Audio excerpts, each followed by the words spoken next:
Shutam Devam Kangshachanuramardhanam Devaki Paramanandam Krishnam Bande Jagadgurum.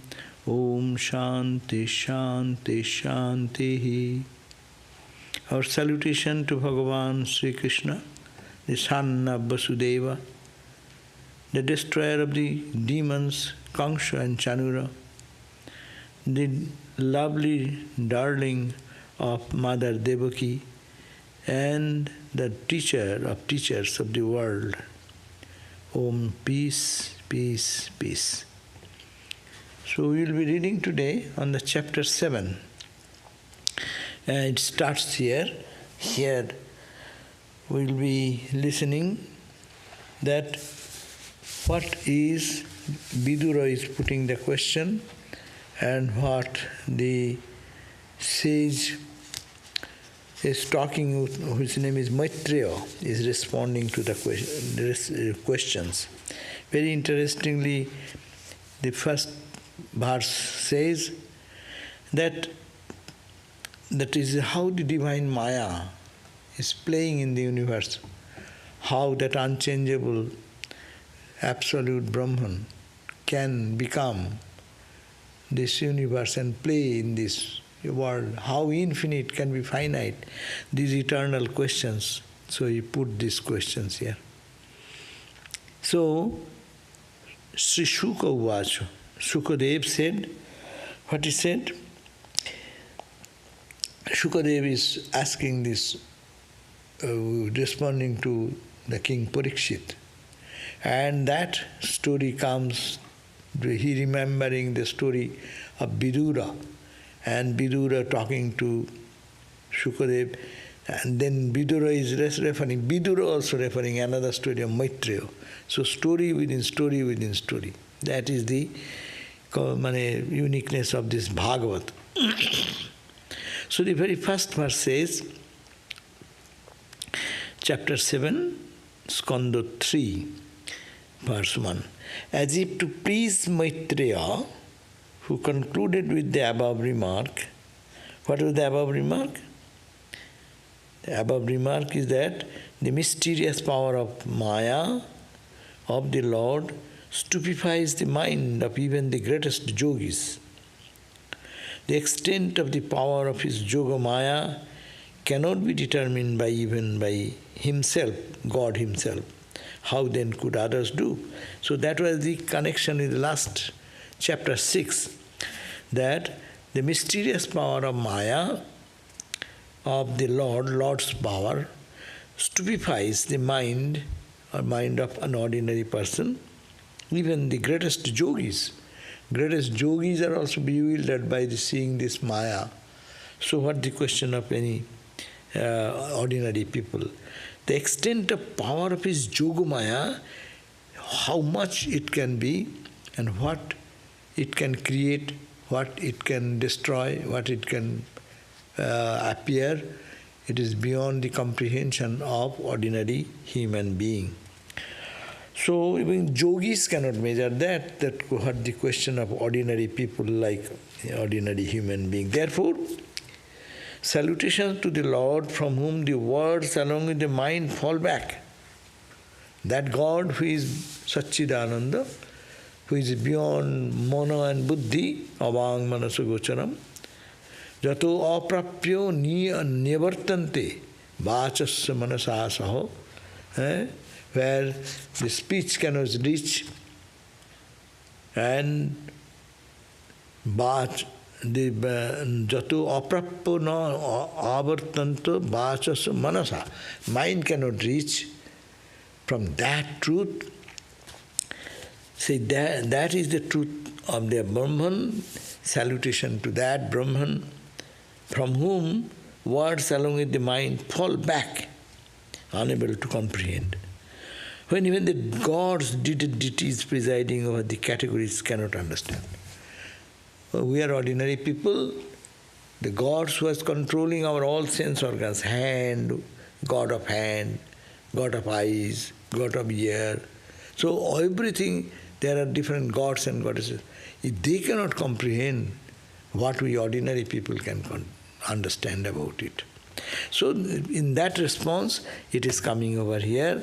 The first verse start, that Shukadev saying, as if to please their sage Maitreya, who concluded with the above remark. Above remark means God, the Absolute, by his inscrutable Maya has created this universe, and being created, your mind, your speech cannot touch that.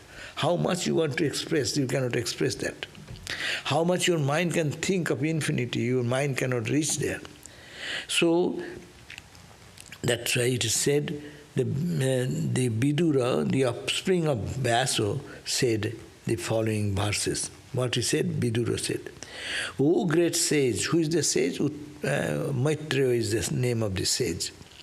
Brahman, katang bhavatas chinmatraso avikarinaha Leelaya chapi jujjera nirgunasya gunakriyaha. Brahman, O great sage, O Brahman, katham, how can, how, katham bhagavat chinmatrasya avikarina. How can the attributes and actions be compatible with the Supreme Being, who is of the nature of pure consciousness, changeless and devoid of the three gunas, even if it may be in a sportive sense. You are saying that God is Lila. By sportive nature, he has created this universe. But my question is that how, who is beyond all attributes, gunas, and actions? In Brahman there is no action. There is no attribute, you cannot say how glorious is he. That can be compatible with the Supreme Being, who is of the nature of pure consciousness, who is the nature of changeless and devoid of the three gunas, even it be in a sportive sense. That is the first question. Then third verse, he puts this question, a child can have a natural desire to sport, or it can be induced by others to play. A child can have natural desire to sport. A child, a baby, by his nature, he wants to play. Or someone can give some toy to just enhance his desire to play. But God, why he will play? He has no need. If there is no need, why he will act? Why he will try to be in the world of drama? So, a child can have a natural desire to sport, that is understandable, or it can be induced by others to play, that is also okay. In the case of the Lord, being ever self-satisfied, how can there be any desire in him even to play? Why? Why he will play? It is all these people just go for football, soccer, or say cricket or anywhere. So because they find joy. I want to play, I will be famous player, this, that. Something is there, they are wanting something to get, name, power. People will applaud me, I will be big athlete. But what for God will do that? Because he is fulfilled by himself. He has no need of anything. So, that's why in case of the Lord, who is ever self-satisfied, he is satisfied within. Then how can there be any desire in him, even to play? It is play, there is something to get some joy, get some fame, name, people applaud, meaningful. But God does not need anything. Then why he is playing this way? You say it is Leela. Why he will be playing like that? I don't understand. Please let me know. And pray, how can anyone else induce him? He has no desire of his own. And there is no third party who can influence God to, hey, you have to play. A child can be given a toy. Hey, play now. A child will follow that. But who is there to induce God that you play this lila? Why? Who is there? There is no one. Neither he has his own desire, neither another person can influence him. Therefore, when there is none else beside him, because there is no one but God, so who can make him play, or who can be inspired by his own desire to do something? Fourth verse.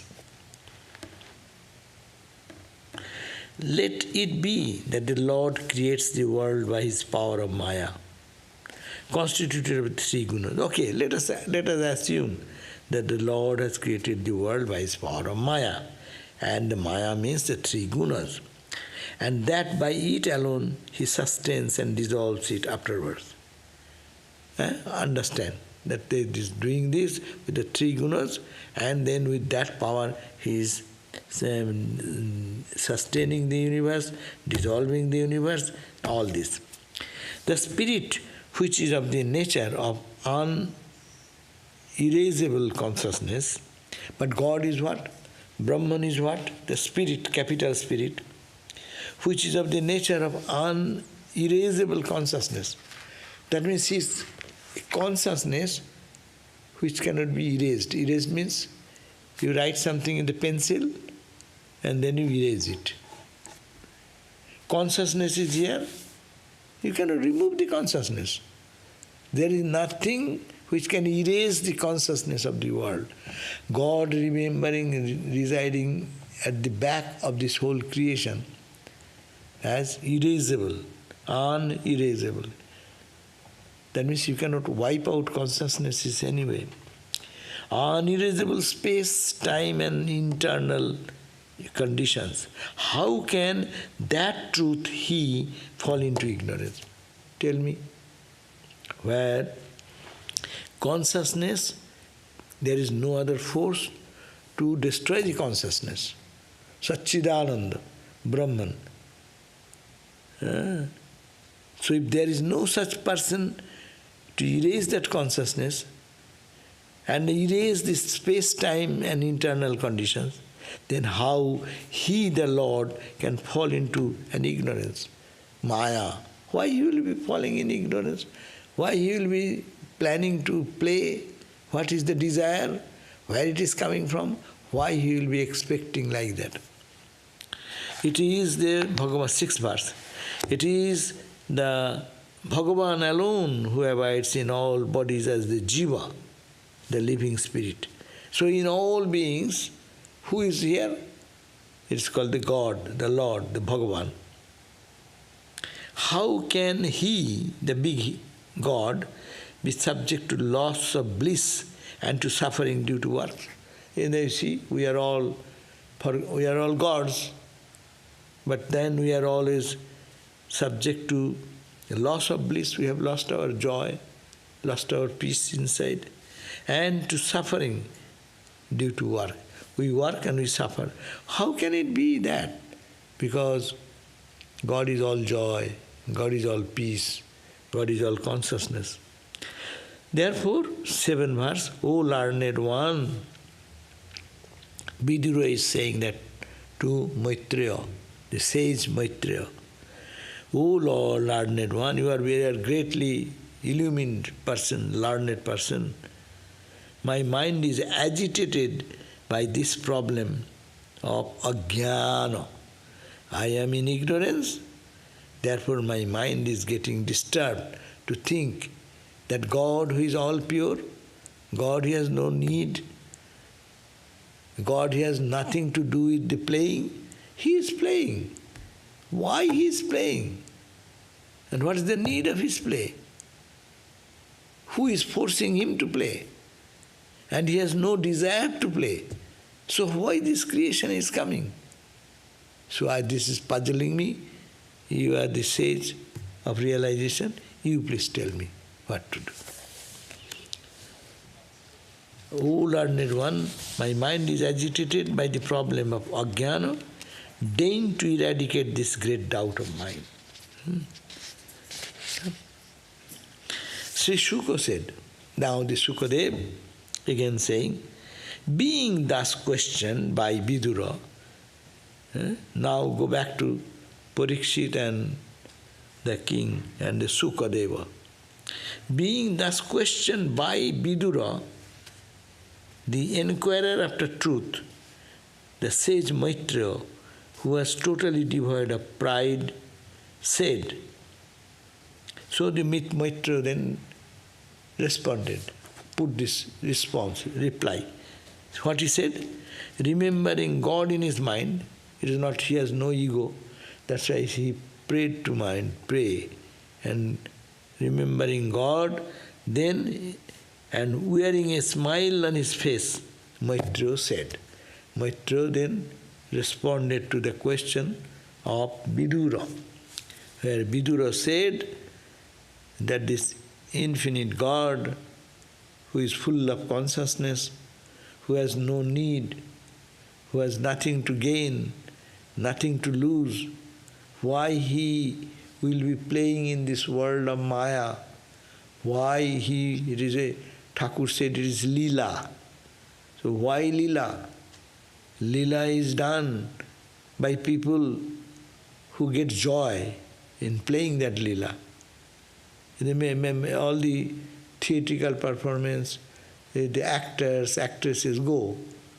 They are like mad people running for these things. Why? They find joy, they need some money, they need some name, fame.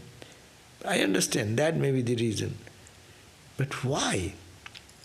God, who has no desire, who has no need, why he will be engaged in this play of fun and joy? It is not fun. Life, look at the life, individual person, it is God himself, is suffering. In so many, we are all divine, but how much we are suffering, look at our life, miserable life every day. Why this fun? So that is the question. Then Maitreya's response is coming. 9th verse. Maya, or the mysterious power of the Lord, is indeed that which brings about bondage and misery to the free and lordly spirit against all principle of rational understanding. All principles of rational understanding, we know, reasonably we think it is not possible. But this power of Maya, what is Maya? Here Bhagavat says, Se ayam bhagavato Maya. It is the Maya of Bhagavan. Jannayeno viruddhate, which is illogical sometimes. Nyaya means logic. Nyayeno viruddhate is the opposite of logic. Because he has given the two logic. One, God has any need, or God can be influenced. No. God has no need, one point. It is the logic. God, if he is God and he needs something, he is no God. And if God does not need, but someone can, I don't need anything, but someone can force me, get it, in the gunpoint, or in another odd situation. People force them to do what they don't want. Is God subject to that type of manipulation? No. So being these two logical ideas contradicted in the Leela. God desires for the love of the devotee. That's why that's a desire then. No, if you say desire, then he is not God. Then he is lacking something. He is lacking. That's why devotees will love me. That's a desire. Whatever. That is why when devotees love him, he falls for the devotee. Understand, those are in a different level. But logically you establish God, why he will create. Because he looks for the love of the No, but why he loves? Then when he's not fulfilled, he's not being. No, that's okay. Don't go. No, don't go to support that. Please logically talk. If you have no desire and no one can force you to do something, Why you will be playing in this world, creating yourself many, and then going through the suffering and going for liberation and love? Why you are creating the trouble and creating our love? What is that? Why are you doing that? That is no reason. From the Vedantic perspective, this is no reason. That is bhakti perspective, it's not Vedanta. That's why they are but using the word, trying to understand here. That is the question. You have to respond to the question. The question Maitreya is saying that Maya, or the mysterious power of the Lord, is indeed that which brings about bondage and misery to the free and lordly spirit, against all principles of rational understanding. So, bondage idea, that's also within Maya. See how beautiful. Freedom idea is also under Maya. In the spell of Maya, you think you are bound, you are suffering. So you pray to God, you cry to God, you Vedantic analysis, you meditate, you do selfless work. What do you get it? To get out of bondage, to get freedom. So Maya, in Maya is two things. It is bondage is also there, and misery, and to free yourself from that. Bondage and freedom, both idea is within Maya.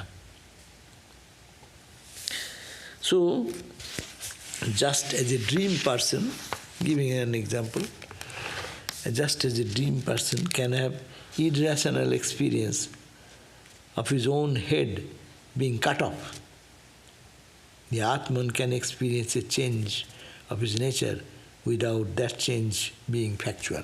It's a very good example. In the dream, you are lying down in your bed and you found that there is a bad guy came and they chopped your head out. You can say your head is chopped out in the dream. But in reality, nothing happened. That is the play of Maya. Nothing happened, but it looks like that. Here is the question. To understand the play of God, you are seeing the play, but nothing has happened. It is all the trickery of Maya. So this is the irrational, because you see in the dream that someone is attacking you and killed you. But you are still breathing. You come out, reality, nothing has happened. But irrationally, that still you see that. That's the point. Just as the movement of the other qualities of water, all seen only in the reflection of the moon in water, just as the movement and other qualities of water are seen only in the reflection of the moon. When the moon is reflected in the lake, you can see the moon is moving with the movement of the ripple. So the movement is found, but that is really, it is not happening in the moon, but a reflection in the water. So just as the movement and other qualities of water are seen only in the reflection of the moon in water, and not in the moon itself, so also it is only the Atman, the reflected self, that is the self as identified with the body, that is subject to defects of the body. So he is saying the jiva, individual soul, he is getting into the trouble because it is absolutely that Atman, movement of the other qualities of water are seen, though the moon is reflected in the water, that is moving, but moon is not moving. Similarly, the Atman, that is reflected self, that is the self identified with the body, that is subject to defects. So this body, which is a reflection of the real self, there you find it is body dying, being born, getting peace and joy or unhappiness or suffering, all these are found there. But not in reality. This defect is gradually removed by the practice of devotion. So, if this defect is with us all, because it is all God's play going on. We are thinking, we are suffering, we are in pain. That because as in the dream we are seeing that we are suffering, we are in pain, we are happy, we are unhappy. But in reality, you are just untouched by anything. But you see and experience them. Similarly, this Atman, the reflected self, is the self as identified with the body, that is subject to the defects of the body.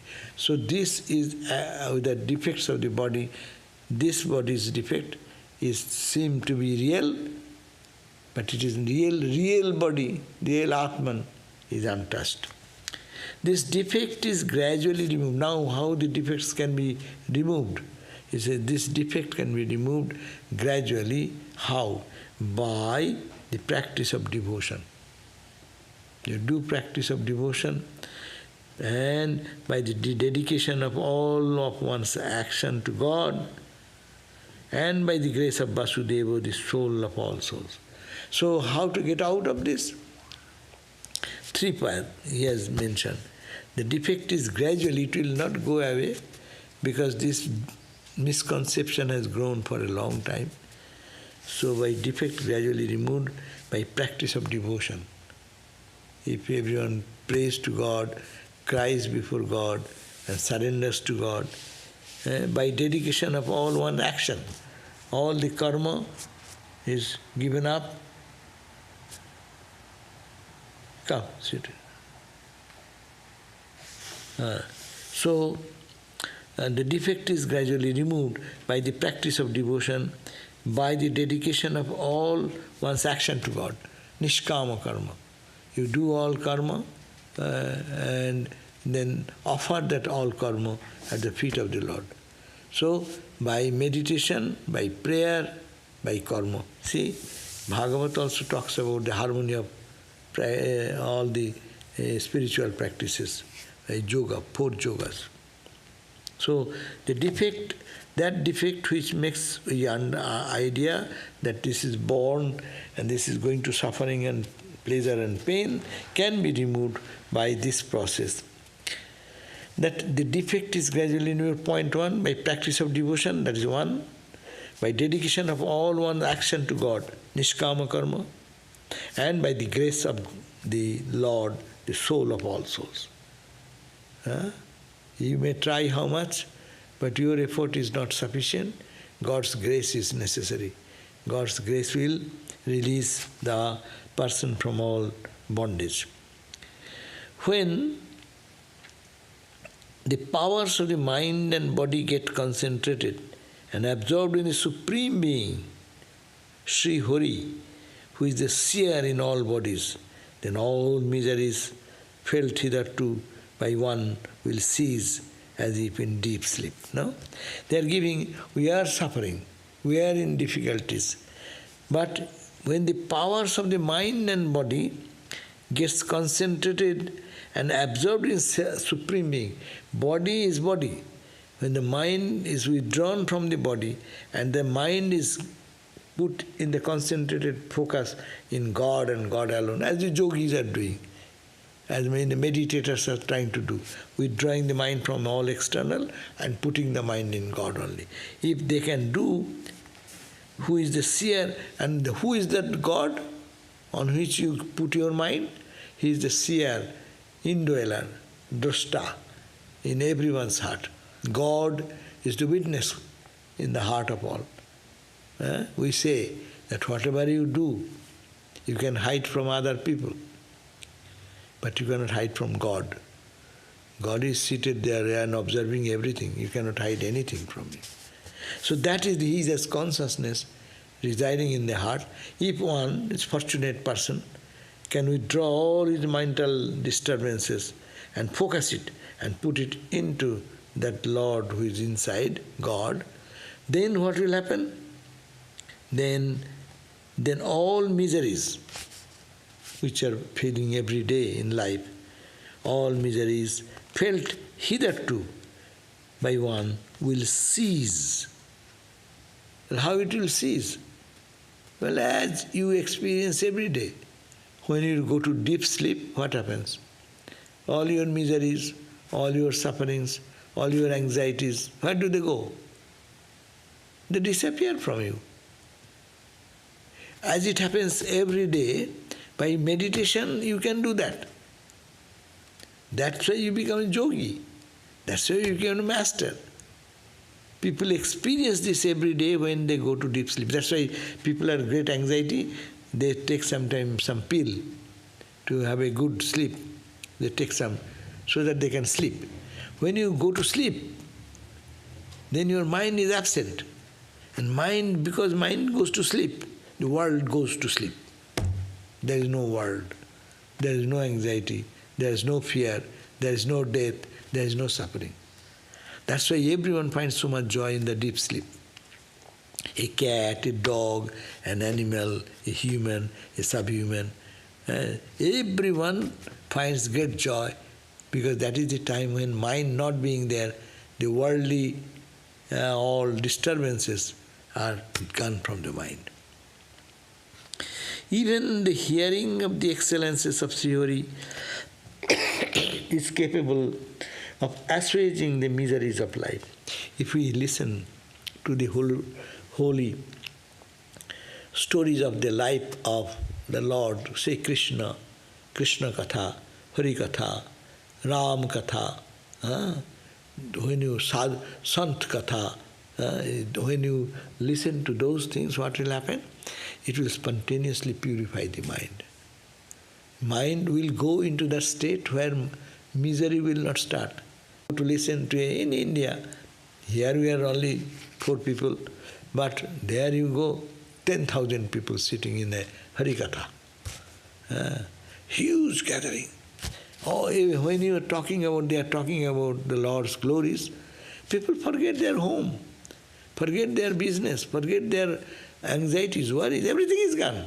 Mind is lifted into the storytelling, life stories of life's experiences.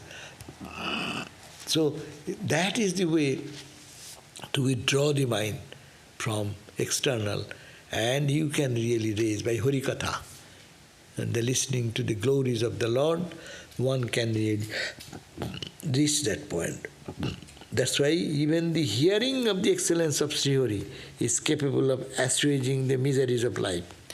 That's why it is very important to listen to, say, Harikatha, where there is God and His description. Don't lose that chance, because mind will be getting the benefit of purification, as also calmness, serenity will come. It makes us forget about the world. How to forget the world's suffering and misery? If we engage the mind in something else. A simple example, when the child, suppose suddenly he has fallen down and he is in pain, and when he is acutely in pain, the child will cry, mercilessly cry. But if you bring a toy or something, and hey, look at this, hey, how it is doing that, and the child says, huh? And forgets the pain. So this is possible. Similarly, when one wants to get out of the suffering and miseries of life, they should go to Harikatha. That's why nowadays available on YouTube, you go, so many wonderful talks, lectures, what you want to hear, bhakti. You can have bhakti, you can have jnana, you can have this yoga, kundalini yoga, yoga to ocean yoga, and then beach yoga. So whatever you want to hear, you can find in the online. Nah? And you listen according to a test, then you forget the other things of life. So problem of our life can be solved by lifting the mind from this ordinary consciousness into something higher. And if you can do it, when they put the mind in some lofty thought with the lila, read the gospel of Ramakrishna, read even the Bible, beautiful, Bhagavat, the Bhagavad Gita, the Upanishads, this life of the saints, read the Prachin Sadhuder Katha, the stories of the old Swamis, or you read any There was one Bengali writer, he wrote about lives of the sadhus of the Himalayas. And he... Living with the great Himalayan master, Swami Ram Tirtha, no? Yeah. So read those books, you see, at least you are not illumined, but your mind is not in this plane. It can take you to a beautiful realm of purity. So that's why he said, even the hearing of the excellences of Sri Hari is capable of assuaging the miseries of life. Then what to speak of the state of a man who has attained to the state of loving devotion to and delighted in him. Suppose if one has grown love for God and attain a state of devotion to God and delight in Him. Delight in Him means when they hear, they enjoy it. Unless the mind is pure, this type of words will not please anyone. If you give that like that, even the story of Ramakrishna, that lady who has a flower garden, she the host, gave shelter to the lady carrying the fish basket. The fish basket lady could not sleep and enjoy the flower environment. Yeah, because he is not familiar. That's why how many people listen, how many things are going on in the world, how many people listen to that? And what is the population of the world? See, we are giving class, look at that. Who feels interest in it? What is the need? Yeah, what is going on? We all know. This Brahman, Atman, this, that, pure, impure, that. We have heard enough. But some people, they listen to music, sing music, or some people solve even mathematical problem. That brings a joy, a lot of. Yeah, no, that's okay. That's much better than for suffering in the world and worldly situation. With the mathematical solution, playing some chess, Fun. Yeah, fun. But purity of the heart will come by listening to the holy lives and holy talks, holy scriptures, and keeping the mind in some uplifted radium. So now Vidura said, O great one, like a sword, your words have cut asunder the tree of my doubt. Verse number 15. Sanchinna sangshayo majyam tabo shukta sino vivo. By your words, it is like a sword. My doubts are now cut asunder. My mind is now well established in the understanding of both the nature of Ishvara and Jiva. Ishvara is playing and Jiva is the reflected moon, and reflected moon there is suffering.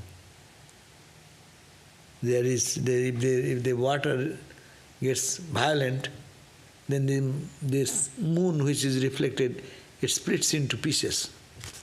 But nothing happened to the moon which is shining there all the time. The Atman remains unchanged. But here we are get shattered by someone telling me something ugly. Someone is blaming me for something. I am done, lost, I am done. And we are shattered here because we are taking this as the reality. But not that reality. It has been well stated by you that the cause of the world lies in Maya, the mysterious power of the Lord. What is Maya? Vedantic Maya is one, but Maya in Bhakti, it is His play. The Lord is playing in this diverse ways. So, in this Maya means mysterious play of God. Mysterious power. That is the power of Lord. Apart from the Lord, it has no independent existence. Maya cannot exist without God. That's why you call Shakta philosophy comes. Shakti and Shaktiman, Brahman and Shakti. Shakti cannot function without Brahman. But Brahman can remain sometimes without Shakti manifested. Potentially Shakti should be there, is not manifested sometimes, but sometimes it may manifest. When it manifests, it is the world. When it does not, then it is called Brahman. So he says that here, Maitreya is saying, apart from the Lord, it has no independent existence, and apart from God, Him, it cannot be understood at all. So, unless you realize God, you cannot understand Maya. Being in Maya, you cannot understand Maya's play. Suppose you are dreaming, think of yourself. Night time you are dreaming. And now you saw a tiger is chasing you. And you are running, and tiger is almost catching you now. And your dream breaks. This tiger, if you analyze whole life in the dream, why the tiger attacking me? I didn't go to any place. I was in Hollywood. Where the tiger came from? You cannot find any solution there. You have to wake up. When you wake up, then you say, oh, it was a dream. I was seeing the tiger. But it is not dream tiger, not the real tiger. So similarly here also, this will be understood when we wake up from this dream play. This is a dream, and it is so real to us because as we feel in our dream time so real, everything is real. Hunger is hunger, thirst is thirst, fear is fear, joy is joy, suffering is suffering. But really, anything happening? No, you are lying down, your body is lying down very peacefully. It is snoring. It may have a CPAP machine working on your nose and you are very happily sleeping. But all these things are happening. Why? How it will go? You may cry in the dream. Oh, who is there to rescue you? No one will rescue. No one is. Why did it happen? I didn't do anything wrong in my life and in a dream body. I didn't do anything harm and they are attacking me. Yes, you cannot find any solution. Only you wake up from the dream, then you say, oh, it was dream. It was my mind created all this fun for my joy. But the joy has become a cause of suffering. What was joy one time, that has become a cause of suffering. So similarly, this drama, this Maya, the play of God's power manifested, we don't find any right and reason. Look at the world. Bad people are getting all the benefits of the worldly enjoyment, no? Good people, even having little something, they are being stolen, they are being cheated, they are being troubled, no? What is the meaning? Why God has created this nonsense world? You cannot find any meaning. This is also a big dream. Break this dream by thinking of God. That's why that is the only source where we can be free. Those who are given absolutely anarchy, it has been well stated by you that the cause of the world lies in Maya, the mysterious power of the Lord. Apart from the Lord, it has no independent existence. And apart from God, Lord, it cannot be understood at all. You want to understand this power? Then you go. Ramakrishna said, you go and make friendship with the magician. Magicians, magic is going on, and thousands of people watching that magic are being befooled. But you want to do that? You have to think that make friendship with the magician, God. God is the magician. It is God's magic play going on. So you make friendship with God, love God, pray to God, unite with God. Then you will find magician will show you the trick, how this creation is being done. So, know God. Simple thing, know God, love God. Then this Maya will have no effect and you will find freedom from this. Those who are given absolutely to physical life, say worldly people, they don't understand anything, Charvaka philosophy. Though only say this body is the only thing, this life is the only thing, eat, drink, be merry, don't think about anything right or wrong, kill, butcher, steal, whatever you like. Enjoy life, because one lifetime. What is there after life? After life it is all false thing, told by some fools, you call the sages. No? So don't believe in them. Enjoy, enjoy, enjoy. That's the people. Those who are given absolutely to the physical life, and they do not think of anything higher. And those who have gone beyond the buddhi and obtained intuitive understanding, both of these people are happy. Because because they are incapable of any doubt, and the second because they have no attachments. So, who is the happiest person in the world? One person who does not think of anything, just enjoy the life, and try to find what you can, even lie, cheat, whatever. So they have no other problem. They think that is the life and they will be happy. They don't find peace. That is later on they will understand. But still, do you find that how they can stop their evil tendencies? They do it more. And the person whose mind is gone beyond all this level of duality, he is in perfect peace, because he does not care for these changeable things. Both are happy. The sufferers are those. Who are the suffering people?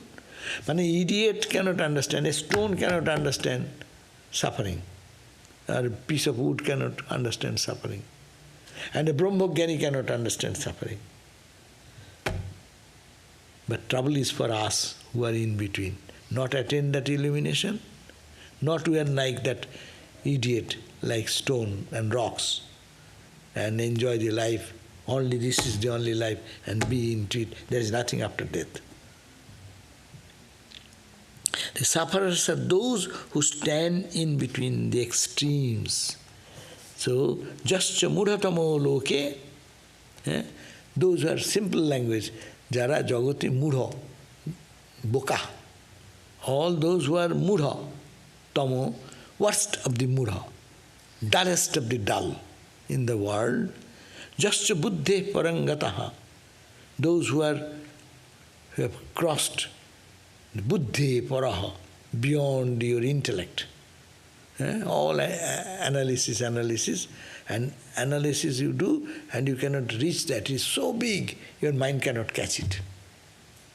So those are that people who stand in between of these two extremes. They are the worst sufferers.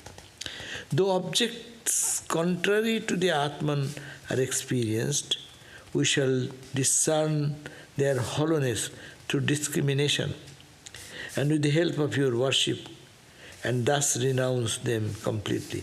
So, though the objects are contrary to Atman, the worldly objects we see, they are not divine to our eyes, or we cannot experience that divinity, we shall discern their hollowness through discrimination. We can see, analyze the world, which is permanent, which is not permanent. Analyzing this, and which is impermanent, throw away, throw away. That's path of knowledge. And with the help of your worship, alone discrimination will not do. We need to grow in love for God. That is called the worship of God. And thus renounce them completely. So love God, try determine what is good and bad, what is permanent, what is impermanent. And after that, love God so much, other things drop away. By the worship of the devotee, I shall attain to the state of intense delight and attachment to the feet of Him, the Lord of all, and the changeless being. So, what I shall do? By the worship of devotees, I will try to serve the devotees who are lovers of God. By the worship of devotees, I shall attain to the state of intense delight and attachment. If we really engage in serving the devotees in a proper attitude, that I am serving God's children. If that spirit comes, your mind becomes pure. And God's grace comes. Versus, someone comes and you think it is a torture. Am I to give a glass of water again? Oh my God, again I am to cook a meal again. Huh? But if you take the same thing with love and think that I am serving God's children, that's the point. I shall worship of the devotees. Worship of the devotees means not go and put flower at the feet of the devotees. Devotees are who? Lovers of God. If you serve the lovers of God, those who love God, you serve them, then what will happen? I shall attain to that state, a mental state, intense delight. I will attain that intense delight in God and attachment to the Lord. By that love, it will lead me to God Himself, because I am serving not the man, not the women, but God in that women. Thinking in this way and serving them, my mind will be purified and I will reach God then. The Lord of all the Lord who is the Lord of all the changeless being. By means of such attachment to the Lord, all sorrows are overcome. You want to overcome all sorrows of life? You take this process. Serve the children of God, thinking that you are serving God. Very important point. That's the Ramakrishna Mission take this ideology, Shiva Jnane Jiva Seva. Don't Jiva, you are seeing individual, but they are not Jiva. It is Lord Shiva in the form of Jiva. So if you worship Shiva, if you worship Jiva, then you will be suffering. You do something, some service, and that person will be, hey, what did you do? This is not good. That is bad. You may get a scolding also. But if you think, I don't care for that, I did for the Lord. What he says or she says, it is his mind is expressing that. I am not serving that man with the mind which is disturbed mind, but I am serving who is behind his mind. That means the God I am serving. So if that attitude comes, then it creates love for God more. Whereas normally people's mind is not that high, and you try to do that to undeserving person, and then they holler at you, insult you, and you are hurt. So that's not serving. So that heart means our expectation and our not correct idea. People will say, you will have to understand, they will say the same thing. But I am not serving that man who will say, and I am serving God who is behind him as consciousness, as Satchidananda. So this idea, there it matters little. What the man says, you serve undesirable person. Their undesirable person is not my focus. I am serving who is standing behind the undesirable person. Behind the dacoit, Muslim dacoit, Amzad, mother served that person who is standing behind the Amzad. So that is the state of service. That means don't look at the person at all. Person will do that, because what they will do, they are all selfish. And you cannot satisfy anyone. But if you look at that, who is standing behind them? That is the Lord is standing behind. So I am serving that Lord. So this is the attitude, all the philosophy, to see that divine behind everything. The service of holy men devoted to Mahavishnu, that's why, as you said, we should serve first the holy people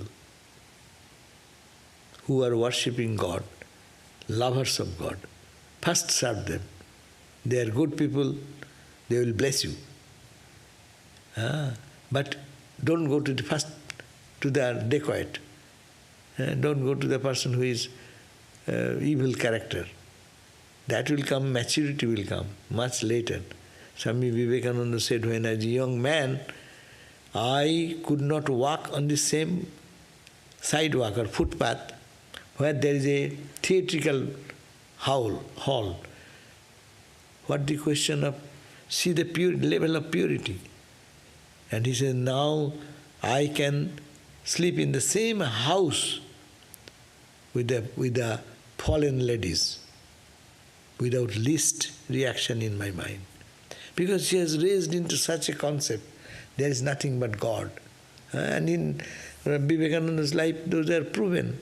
In Cairo, when he was moving, he faced the ladies who were ugly dressed and calling her. And he went, and he was in tears. And he said, oh, they do not know they are Divine Mother themselves. And for little money or little something, where they have pulled them down. And he felt this suffering, and they cried. And the ladies, these prostitutes, started touching the gown of Vivekananda and saying, Lord Christ has come before us. So that's it. But we need not have to dare to go there.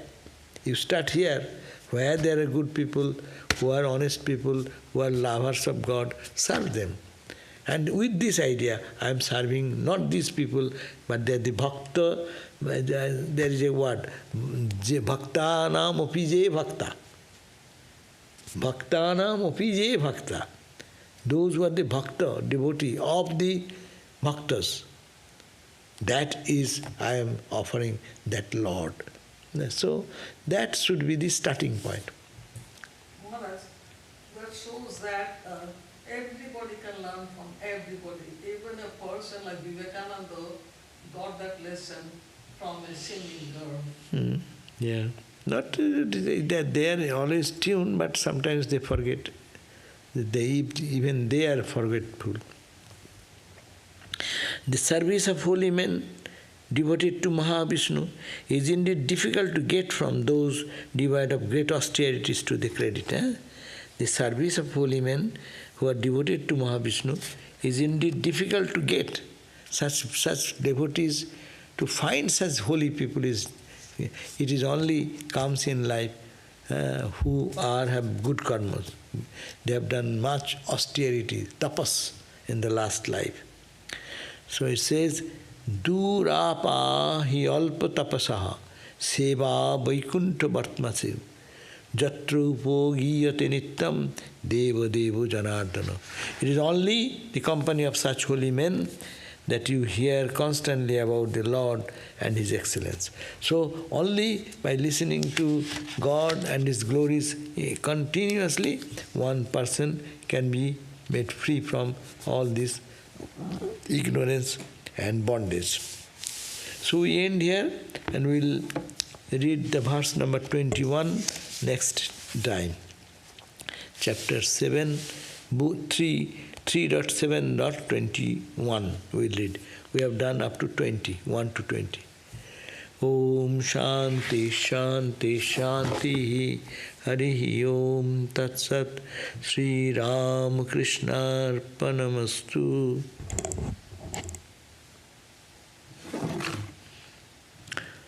Okay, there is a question.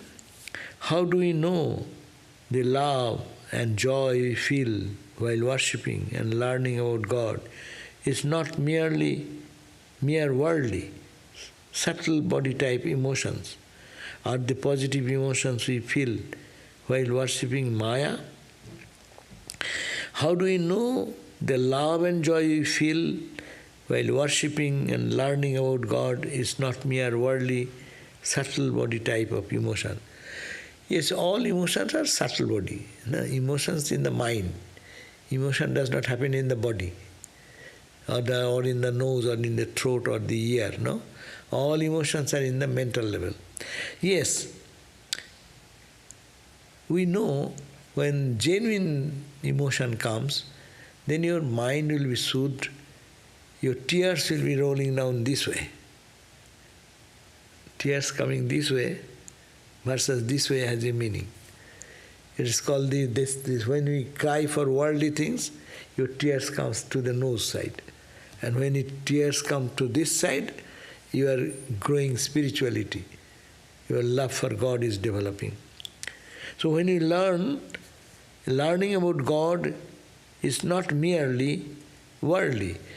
It will start with worldly type of thing, but you will find that when you actually you love God and the joy, it stays for a longer time. One sign, it stays for a longer time. Two, it brings instant peace. Third point, you remember this experience after several days. You will feel a taste of joy. But anything sensate, good food, good place you went and have some photos, it may bring frustration. Yesterday was a sumptuous meal, and today's meal is bland. It's not eatable at all. Yesterday's food was good, but today thinking of that food, today's food, I am going to suffer. It's not good. Why did he create this type of food? No? And this experience brings frustration. Whereas the other experience, you have a good meditation, good prayer, you have worshipped God with proper attitude, you feel a joy in your heart, and that joy you remember, it uplifts you and it puts you down. So I think that these are the 2-3 ways of understanding that what is joy, love and joy you feel while worshipping. As the mind becomes pure, then you find finer and finer joy and greater peace, and the lingering effect of that continues even after 10 days. See, many people say, oh, I had a life-transforming experience. When it happened? In the whole lifetime, maybe one day at a particular few seconds. That impact is such, people remembering after 5 years, they say, oh, that was a lifetime. And so when he or she speaks that, the mind face shines with joy. Where do you get it? That is the spiritual joy. That is the way of loving. Really we have got the real genuine love and joy for God. And when you think of the mundane worldly thing of the past, which was happy, which was peaceful, and compared to today, it is not. It makes me depressed. You have one time good money, few millions, and that is lost. And you come down to, say, several 100,000s. What will happen? Do you feel elated? You feel depressed. But if you have great joy in meditation, or going to a silence, or doing some retreat, or praying, sudden something has happened, you remember afterwards, it puts you up. I think these are the 2 ideas. And how to create or the positive emotions are feel while worshipping is Maya. No, it is Maya. In Vedantic term, it is Maya. Anything you see duality, that is Maya. You are worshipping means you are there, worshipper is there, worshipping action is there, and you are expecting joy. So this is Maya. But there is Vidya Maya, there is Avidya Maya. Avidya Maya, which drags us down to world and worldliness, and Vidya Maya, which takes us from worldliness to spirituality and divinity. So these are both Maya. But if you say Maya, range of Maya is there, lower level of manifestation, tamas expression, rajas expression, sattvika expression. So both are Maya, but it is helpful Maya to practice worship, etc. Okay? So thank you all. So hope to see you again. Then what time? At 7:30? Actually, one question. In the Santi Gita class. One more question has come. Just 1 second.